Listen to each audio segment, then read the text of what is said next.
Ya, coach Sinteyong baik sekali ya. Saya respect ya Korean football ya, saya orang Jepang ya. Jika lawan Jepang Korea ya katanya ya susah, tapi saya respect coach Sinteyong ya, dia dari mulai ranking 170-an ya, cuman 4 tahun sudah jadi 120-an ya. Ya, saya respect coach Sinteyong. Dari awal saya memang percaya ya bahwa STY itu dia itu mumpuni untuk membawa skuad Garuda ini ke Piala Dunia. Saya percaya itu.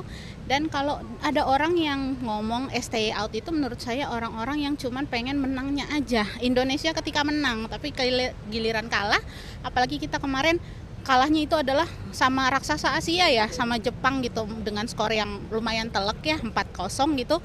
Kayaknya nggak etis ya kalau seandainya STY langsung di cut, langsung di out gitu, seperti itulah. Tapi saya sih pribadi masih sangat-sangat percaya STY bisa bawa kita ke round 4. Oke. Pendapat Ibu soal sosok STY sendiri nih di bawah kepemimpinan Timnas Indonesia? Sosoknya STY sendiri menurut saya dia sangat profesional, kemudian dia sangat kayak seperti bapaknya anak-anak timnas gitu ya, karena dia sendiri kan pernah ngomong juga ya, anak-anak timnas sekarang ini tuh ya seumuran anak-anaknya dia gitu, jadi dia merasa kayak yang ngetrain anak umuran anaknya dia juga, yang setahu saya anaknya dia juga pemain sepak bola ya di Korsel sana gitu. Jadi ya menurut saya lebih ngemong sih, bukannya sebagai pelatih banget gitu yang ngebos gitu. Ini bisa tembus ke kualifikasi Pildun ronde 3. Apakah itu sebuah proses? Sangat-sangat proses yang luar biasa sih menurut saya untuk sebuah negara Asia Tenggara ya. Yang lain kan sempat masuk juga ya dengan juru kunci, sedangkan sekarang kita dengan kemenangan tadi kita bisa tiba-tiba jos ke peringkat 3 gitu ya, mengalahkan kita nyalip Arab Saudi bahkan gitu. Menurut saya sih sangat-sangat percaya saya bisa lanjut ke round berikutnya. Kalau dari hasil malam ini kayaknya enggak lah ya. Tapi kalau kita lihat dari secara keseluruhan ya, kita lihat dari kombinasi pemain. Dengan malam ini kan Kevin Dix berhalangan tampil, tapi kita main juga lebih bagus. Kita punya peluang, bahkan malam ini juga Arab itu hampir sama sekali nggak ada peluang lah ya. Jadi kalau untuk dibilang STY out kurang cocok melihat hasil pertandingan malam ini, karena kita ngelihat setelah lawan Jepang kemarin itu ada beberapa perubahan pemain, artinya Sintayong tuh melihat kesalahan-kesalahan yang dilakukan pemain-pemain di melawan Jepang kemarin dan diperbaiki di pertandingan malam ini. Dan kalau untuk kedepannya sih aku yakin STY bisa bawa pemain-pemain untuk secara kekompakan, apalagi pemain-pemain baru kayak Kevin Dix, karena juga dia jiwanya seorang bapak ya. Jadi ya masih percaya aja sama Sintayong sih. Mas, mungkin Mas melihat sosok Sintayong tuh sebagai apa sih Mas, dan gimana tanggapan Mas soal sosok? Dia leader bukan hanya sebagai pelatih ya, karena dia juga sebagai ayah di dalam sebuah tim yang jaga kompakan. Karena sebagai pelatih, selain dia mengurus soal taktik, dia juga harus membantu tim ini menjadi kompak, menjadi sebagai saudara lah. Jadi dia kompak bukan hanya di dalam permainan, tapi juga di luar permainan. Itu mempengaruhi permainan juga kan, kalau kita kompak di luar permainan tadi. Karena adanya hashtag STY out tuh kan karena gara-gara line up waktu lawan Cina ya. Dia salah memasukin pemain beberapa sedikit. Menurut saya nggak fair sih. Maksudnya prestasi dia sampai timnas Indonesia di bawah sampai sekarang nggak fair sih kalau misalnya dia out. Pertama kali kan kita first time nih masuk ronde 3 gara-gara dia juga kan. Pelatih-pelatih lain belum tentu bisa sih. Pendapat Mas soal Sintayong nih selama menakodai timnas Indonesia, sosoknya seperti apa?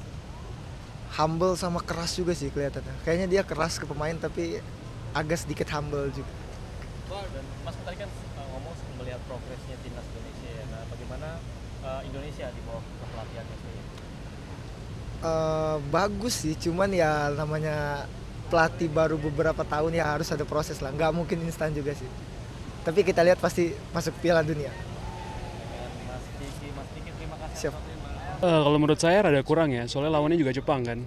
Kalau fans aja nggak ada di belakang timnya sendiri, di belakangnya Sintayong, kita nggak akan bisa langsung forward ke depan karena sedikit kalah langsung minta ganti, sedikit kalah minta ganti. Oke, Mas, dari di mata Mas sendiri melihat sosok Sintayong itu seperti apa sih di saat dia memimpin timnas Indonesia?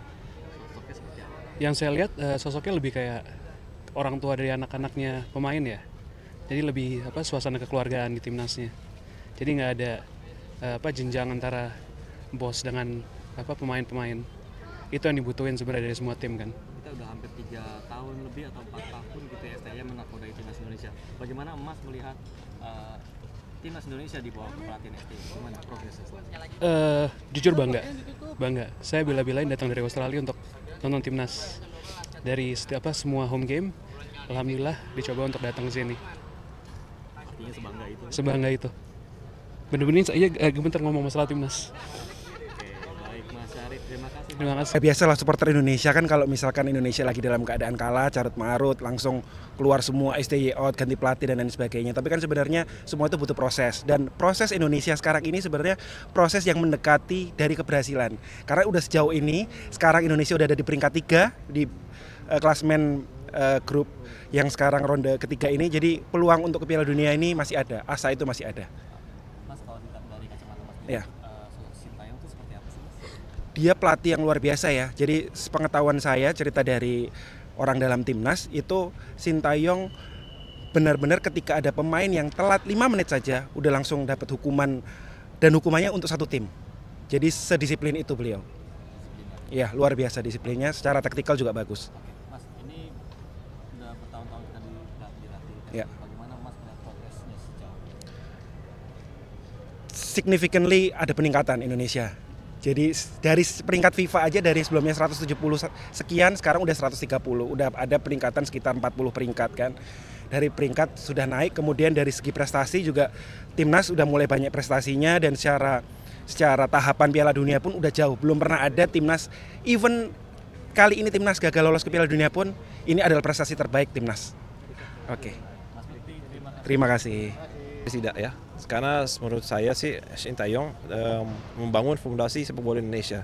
Dia datang tahun awal 2020 pas mau mulai COVID, dan dia tuh berani untuk benar-benar berubahi fondasi sepak bola Indonesia. Potong generasi, dia bisa juga cara permainnya juga beda, dan juga benar-benar menunjukkan bahwa dia bisa meraih prestasi Piala Asia U23, Piala Asia Senior, dan ronde 3 kualifikasi Piala Dunia. Dan sekarang ini juga pertandingan yang luar biasa ya, Indonesia menang di pertama kali di ronde 3 kualifikasi Piala Dunia. Menurut saya si Sintayong butuh respect yang luar biasa, dan menurut saya Sintayong tidak boleh out.